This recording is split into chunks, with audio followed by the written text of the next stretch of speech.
జనవరి 25న జాతీయ ఓటర్ల దినోత్సవం జరుపుకుంటారు. దేశంలోని ఓటర్లను ఎన్నికల ప్రక్రియలో పాల్గొనేలా ప్రోత్సహించేందుకు ప్రతి సంవత్సరం జనవరి 25ను భారతదేశంలో జాతీయ ఓటర్ల దినోత్సవంగా జరుపుకుంటారు. 2011లో ప్రారంభించబడిన జాతీయ ఓటర్ల దినోత్సవం భారతీయ ఎన్నికల సంఘంచే స్థాపించబడింది. 2011లో అప్పటి ప్రధానమంత్రి మన్మోహన్ సింగ్ ఆధ్వర్యంలో స్థాపించబడింది.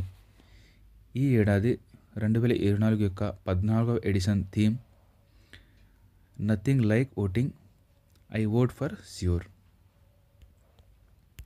అయితే ప్రస్తుతం 25వ ప్రధాన ఎన్నికల commissioner Rajiv Kumar. Election commission of India స్థాపించిన సంవత్సరం జనవరి 25, 1950. ఎలక్షన్ కమిషన్ ఆఫ్ ఇండియా ప్రధాన కార్యాలయం నిర్వచన్ సదన్ అంటారు. ఇది న్యూఢిల్లీలో ఉంది.